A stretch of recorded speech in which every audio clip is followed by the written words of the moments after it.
How should we read the note that Freud wrote a year, a month, and a day before his death in September 23, 1939?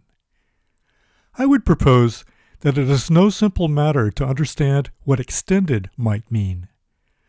Some, like Jean-Luc Nancy, have taken it to mean that the psyche is to be found in the body. And as appealing as this sounds, I think the matter of extension is not just about results, but the manner and means.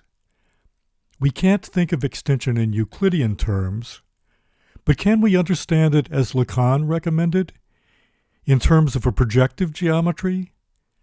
Again, I would say yes, but point out that what we think Lacan said, and how we have interpreted it, has missed the point of how projective geometry actually works. Most accounts of topology don't bother going back to its historical origins. Blaise Pascal, but then Girard Desargues, who converted the theorems of Pappus into perspective. There are almost no accounts of what Desargues did once he realized that Pappus had really proposed a totally new idea of extension, that was a reaching out and simultaneously a reaching in. In this illustration of Desargues' theorem by his friend Abraham Bosse, we fail to note how the little strings define a prism, or how the fingers pinch them together to make a point. Also, we tend not to pay enough attention to the fact that the viewer must be elevated from the ground plane, or that he looks down diagonally and not out horizontally as we normally imagine the cone of vision. This illustration looks ridiculous at first, with guys pinching strings coming from forms on the ground, but it illustrates two important things. First is the function of dilation, where every visible object creates an expanding shadow behind it, in precisely the same shape as the opaque profile. And second, the spooky way that the vanishing point and horizon, at an infinite distance from us, seem to follow every movement. I use the word cathesis rather than the geometric term cathetus, which indicates a right angle, to talk about this spooky correspondence to dilation. Cathesis creates the gaze as omnipresent in our view. Dilation is what allows the gaze to be both in front of and behind what we see. Giving them their correct names is the first step in understanding how they work. The dilation and cathesis of Desargues' Gentleman with Strings for Eyes show how every view involves a ground plane and a parallel eye plane above it. They also show that both have horizons, but because these are really the same horizon, there must be a clamshell-like operation, a spatial hinge, where the motion of the eye is perfectly mirrored by the expansion and contraction of the cone of vision. Within the cone, the strings reveal a prism. Extend the sides of any figures within this prism, and you will find a line that exactly coincides with the hinge. Inside the cone of vision, every visible face conceals a darkness behind it, a perfect shadow that hides the unknown, the unconscious, the perfect space for the rival, the ghost of past and future, for all varieties of the other. The cathesis of the elevated and moving eye, and the dilation of the cone where things disappear at the same time they appear, is a model for all of the senses, not just vision. It shows that we must create a frame to hold the sensorium outside as object, as body, as a place to put the real. Simultaneously, we must plant another frame inside this exterior that returns our look. It is one thing to say that the gaze is the objet A that Lacan invented, to say that the eye can be in two places at once, a subjective Dr. Jekyll place and an objective Mr. Hyde place. It is another to show that this eye at infinity, which looks back at us with the vengeance of the malocchio, the evil eye, also uses its fingers to pinch strings into a prism with a perspective hinge. Maybe it's the same hinge. With the idea of a perspective hinge as a bifold in mind, we cannot allow ourselves to be too abstract. So I propose looking at a few different visual models of the inside frame where the role of a hinge between dilation and cathesis is obvious. In Antonello's St. Jerome, there is a kind of windowsill with two birds in a bowl that relate to the dilation of the point of view. In the haunted mirror episode from the classic British thriller Dead of Night, a man is standing before a mirror just as we sit before a movie screen, experiencing paralysis within the imaginary thanks to the inside-out function of the real. In both cases, we can think of these in terms of vertical standing up from a horizontal ground, but we see that the hinge is doubled, one hinge for looking out, another for the return trip. Put the hinges together, and you have something that can be filled with a story, a puzzle, a series of tasks or trials. The most obvious way of describing this hinge sandwich is to say that we have the low part of a high space combined with the high part of a low space. This could be called the cellar window effect because, just like the cellar window, or the more poetic French word Superego, the high part of the underground space connects to the low part of the space outside. Because stories take many forms, and because the obligation to close back what has been left open is universal, there are many ways to draw the inside frame, including the literary device of chiasmus or its musical version, counterpoint. There is a Lacanian way to draw the Borromeo knot using George Spencer Brown's calculus that reveals how the real goes from outside the symbolic to the inside but must be insulated by the imaginary, which patches up the symbolic where trauma has wounded it.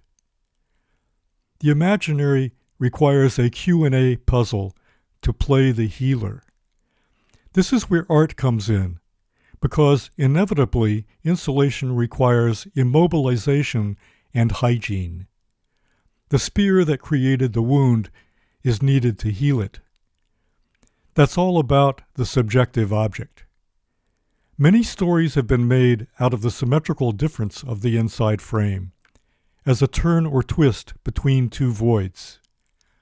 Euler circles modeled the void not so much as a space or gap, but rather as a viscosity where two players, like Castor and Pollux, or Paolo and Francesca, are simultaneously held apart and bound together. To explain this reverse-acting viscosity, Lacan used the torus as a tube that twisted before it closed back on itself, turning it into a Klein bottle. This means that all forms in projective geometry are versions of the interior 8, a circuit that can be closed only with a 2-to-1 flow, whose proper name is rotation space if we want to talk about energy conservation, or whose cut and twist is called an inversion circle if we want to talk about extremity. The inside of an outside is equal to the outside of the inside. With our visual examples, we use dilation and cathesis to talk about induction and inversion, the logic of a puzzle where the answer is found in the structure of the question. To stay on track with this new visual way of talking about topology, we have to keep in mind that 2D forms cannot be seen because there is no dimension to see them with. We could say that one definition of art is that it allows us to see what we can't see by following a profile that can only be drawn in time. A science of this art adds the requirement that we must find examples in history where this art has done something effective. And with the katagraphic cut, we have dramatic examples. The ritual foundation of Rome required a sacrificial furrow to be dug by one brother to be filled with the blood of the other brother who violated it. In other words, a double cut, an interior 8. The same furrow, drawn by the Roman consul Popilius around the invading king Antiochus, persuaded him to return home. The pomerium of Romulus and the magic circle of Popilius are not symbols of anything. They actually get a job done, a job of exorcism. This is the boundary of all rites of passage, initiations, marriages, and burials, so that when we look at the space of St. Jerome or the haunted mirror in dead of night, we can find not just an optical device separating the viewer from the viewed, but an objectification of a fifth kind of causality, a causality of effectiveness. One version of the dilation and cathesis model may be better than another, but all are involved. The Borromeo rings, symmetrical difference, the torus, the katagraphic cut. Lacanians should build up their topology vocabulary and use the proper name for these proper tricks. There are a lot of balls in the air at this point, so it might be good to take a step back and return to a model that Lacan himself used to talk about the viscosity that makes our visual space into a kind of sandwich of the imaginary. Seminar 13, the object of psychoanalysis, is the scene of Lacan's analysis. But I find that Lacan has to deal with so many misconceptions swirling around this controversial, famous painting that we need to introduce some way to impose a little methodological order. Let's look at what the painting would be like if we removed all the parts that create a problem. This would be a photograph-like realistic view of 9 people and a dog, which seems to be observed by the King and Queen of Spain, standing in front of the picture plane. The royal couple seems to be reflected by a mirror in the back of the room. There is a little problem with this, however, because the vanishing point of this clipping corresponds with the center of the physical canvas, and the mirror is to the left of these centers, meaning that it is reflecting something to our left. That's the way mirrors work. So even this hyper-realistic group portrait has a little quirk that is asking for more. If we open up to the unabridged version, we notice that the physical center of the painting moves up and to the left. The horizon is still on the level, but the physical midline alerts us to a local horizon on the floor.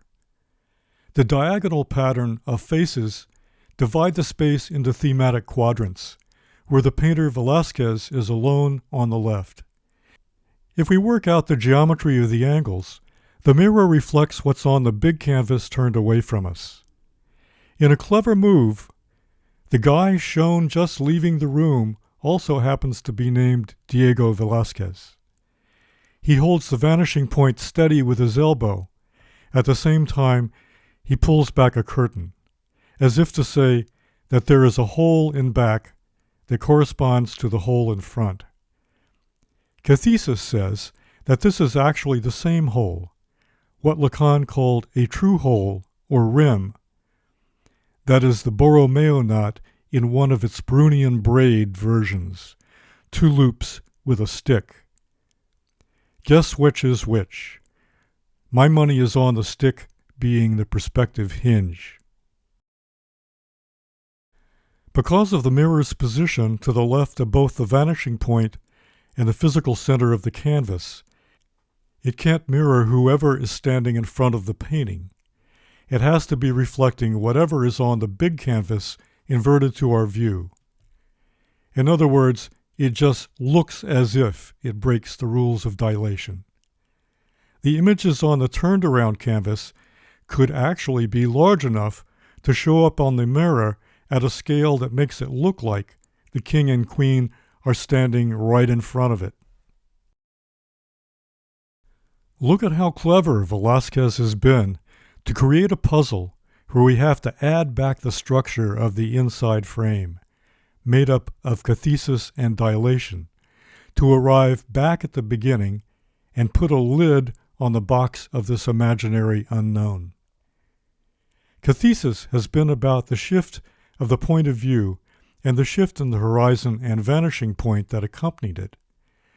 Dilation has been the rule made to be broken, the regularity of the cone of vision that, when things seem to violate the rules of expansion and contraction, there is a revolution going on, or some kind of haunting. If dilation is a rule made to be broken, it is broken whenever artists want to signal that they are in on the secret of the dilation-cathesis relationship. Velázquez was definitely the kind of guy who knew how to connect to other artists working at his level by seeming to follow the rules of perspective construction to the T, but then goofing off at just the right point. Even Lacan notices this when he cites Luca Giordano, a contemporary of Velázquez's, who said that Las Meninas constituted a theology of painting. This is one artist winking at another. The mirror image provokes the viewer by seeming to break the rules of dilation, but actually the hinge is the result of a triangulation involving two inversions. First, when it reflects left to right what is on the canvas right to left, but for us is left to right, so that when we mistakenly think it's a reflection of the original occupants of the space in front of the physical canvas, it's back to the right and left that Velázquez sees in his view of the royal couple.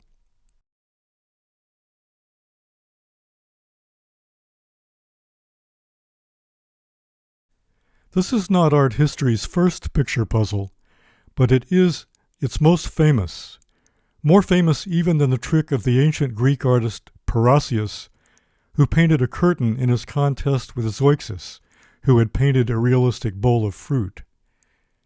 This also involved induction and inversion, because Parrhasius shifted two things at once: the point of view of the judges and the expectation that they would be looking at an accurate depiction of dilation, just like his rival Zeuxis. When Giordano said that Las Meninas was a theology of art, he meant that simply by showing the backstage of the simple scene, where the physical canvas and the perspective view coincided, Velázquez offset the cathesis line so that it would appear to involve a defect in dilation. This turned the painting into an induction puzzle, where the outside of the frame and the inside of the frame engage each other in a high of the low and low of the high contest.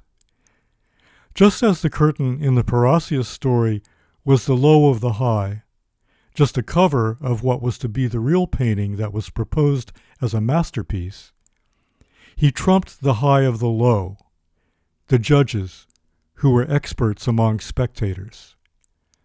So why do we not identify Parrhasius or Velázquez as masters of the induction puzzle? It would connect to so many facets of psychoanalysis. With this high of the low and low of the high model of the inside frame, we can find many examples of artists monkeying around with high-low inversion effects, such as Jim Vogel's painting of a game of marbles, with real marbles placed on the wooden frame on the sill, like objects on the sill of St. Jerome. But wait, there's more. The induction puzzle is logically critical to many literary and visual tricks, such as the unreliable narrator, or the Witz joke. On a larger scale, it is the plot logic of many film masterpieces. it is amazing that the term induction puzzle is hardly ever used. Why have Lacanians never acknowledged that the three prisoners' dilemma, Lacan's first serious venture into theory with his essay on logical time, is actually the classical example of the induction puzzle? It is the critical link between Lacanian topology and culture, where customs, folklore, rituals, and the popular culture of jokes, stories, and films all use the same logic. No wonder, then, that although this logic has been around forever, before logic became logic, historians have not picked up on it. Even when there is obviously a riddle structure, as in this very famous painting by Antonello da Messina of St. Jerome in his study, busy with the translation of the Vulgate Bible, only one scholar, Penny Howell Jolly, solved the mystery of why a partridge is shown next to two traditional symbols of paradise and Mary's virginity. So look what happens when we consider, as in the case of Las Meninas, what might have happened if the artist had decided to paint Jerome, and only Jerome, without a puzzle, just as we considered what might have happened if Velázquez had decided to paint just what he saw and nothing more. We would get this medieval saint sitting in his cubicle translating the Bible, a few symbols here and there, things just clever enough to catch the attention of future art historians. The plain and simple version of St. Jerome in his study would be fine, but Antonello decided to do the same thing as Velázquez. He added a zone that seemed unnecessary. For the life of me, I do not understand why Žižek, when he writes about the architectural spandrel, seems to be completely unaware of this universal, ancient, and totally effective use of the spandrel. There is no one to complain to when Žižek gives us a fragment of something interesting, but fails to be curious about the rest. This becomes even more incredible when the spandrel problem masks the full range of the dilation trick, which is to include in the margin something that completely subverts the meaning of the straight-up representation. Right before our eyes, we see a kind of loading up of the scene that constitutes an induction puzzle.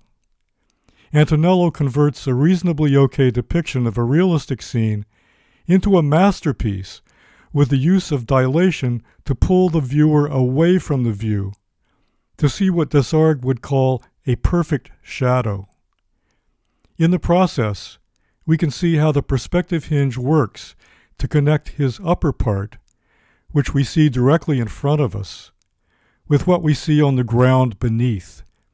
It is as if projective geometry, perspectival parallax, topology, and theology are brought together into one single painting. Although the St. Jerome looks completely different from Las Meninas, it uses the same elements, dilation and cathesis, to create an induction puzzle. The viewpoint is pulled back to reveal what we Lacanian Freudians would call Vorstellung Repräsentanz, the representation-ness of the scene, the truth of the truth, so to speak. In Meninas, this involves a sideways pull to the top and left. In Jerome, we move straight back, so that we pull the three objects into view, objects that will become the key to the induction puzzle. Again, we want to fact-check our work with history. In the case of the partridge, we have a bird with a bad reputation, according to medieval bestiaries. It was reportedly so sex-crazed that it could be impregnated by the wind. This, however, plays into the idea that Jerome, also a somewhat sex-crazed saint, was being impregnated by the divine afflatus, the Word of God. The Latin name of the partridge, Perdix, was also the name of the nephew of the first architect, Daedalus. Perdix was not just Daedalus's nephew and apprentice, but a rival who was thought to be the real inventor of his uncle's most famous creations, such as the Thesean labyrinth. The jealous uncle murdered Perdix by throwing him off a cliff. So sympathetic gods transformed him into a species of bird that would never fly far off the ground. Hence, we have another miniature version of the symmetrical difference of the fall of the nephew, a high to a low, to the low of a high, the bird that always flies near the ground. Further historical corroboration can be found in depictions of the fall of Icarus, Daedalus's son, who also tried to fly too high but fell to his death. Even Bruegel knew the high to low, low to high trick when he painted a partridge watching Icarus fall from his perch on a nearby branch. The compression viscosity of the double hinge creates an insulation space of the imaginary by mashing signifiers together into an Ursprach of meaningfulness without meanings, about the equivalency of things we find in the margin revealed by a dysfunctional dilation condition within perspective.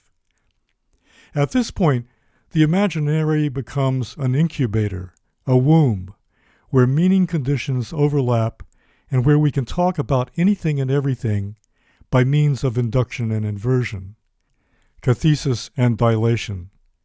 It may not be a meta-language, but let's think about Lacan's term for the linguistic in-between, la langue, and call it a meta-la language.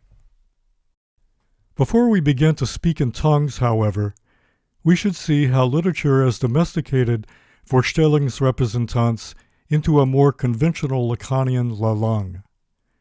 The 1945 British thriller Dead of Night avails itself of the anthology idea, where many stories can be combined into a linking story, like Canterbury Tales, with the option to have stories that originally come to view in no particular order or relation to each other, but are shown when the view is pulled back, so to speak, to reveal an overarching structural relation.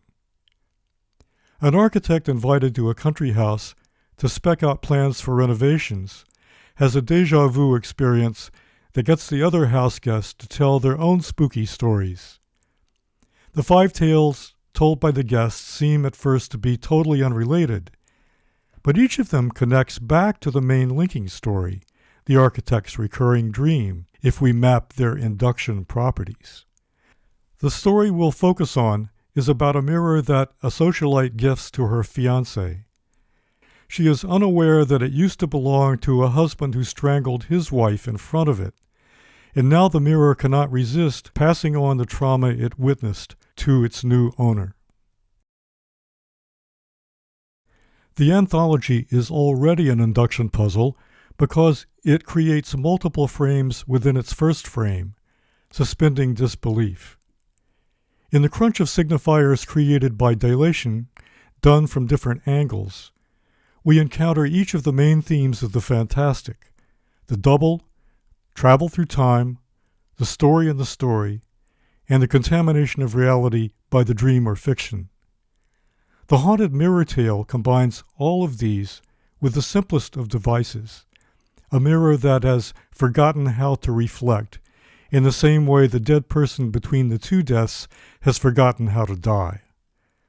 Lest we forget, the interval between the 2 deaths is also an induction puzzle that Lacan failed to name as such, where doubling, concentricity, time travel, and contamination are bundled into a special one-time offer. We can use the low of a high and high of a low diagram literally to think of the mirror's conversion of passivity into a reversed kind of material causality, a servant that becomes the master. The haunted mirror story is one of many folktales about the ability of objects to have a mind of their own. The magic flute that plays its player, the sword Excalibur which selects its master, then tells him whom to kill, the red shoes which dance the dancer. The mirror that Joan gives Peter is not his servant, but his master. It tells him what to think and what to do. Such objects invert the order of things. They are induction puzzles because they violate the rules of dilation, mirroring in this case, to gain their powers of cathesis, to be portable and autonomous. Their power over users often involves paralysis, where the user must return to or never leave them in the first place.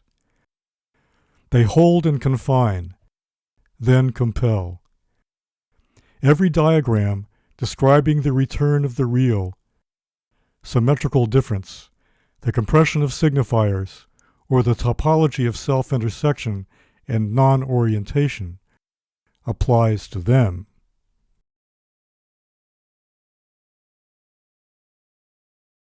As we see the variety of ways to talk about induction and inversion, we realize that Lacan's topology has a logical rather than a mathematical core. Furthermore, we see that the logic is not Boolean, but proto-Boolean, an ETHNO-logic, the rhetorical structure of culture, the collective.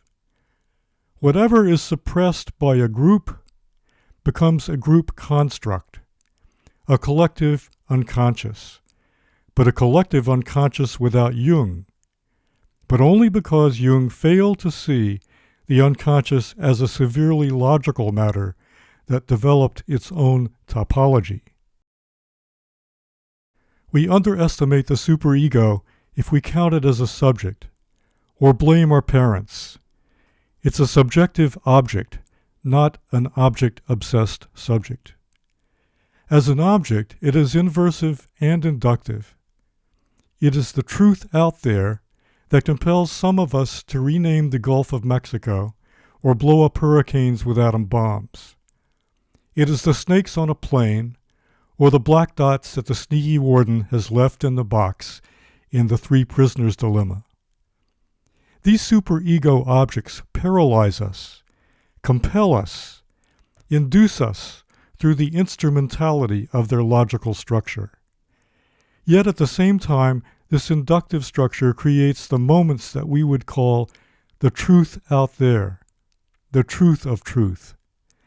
This is found in literature, art, and music, where we know ourselves thanks to what we can make of our inductive natures, our willingness to follow faulty instructions and immerse ourselves in their inverted perspectives, thanks to the fact that we have come to love the fate that, with our unconscious permission, is fueled by chance. We cannot evade the evil eye that is the cathetic gaze of our subjectivity, but we can write, paint, and compose works of art to understand it. This is the only way the letter will arrive at its destination. Remembering induction's proper name is just the first step.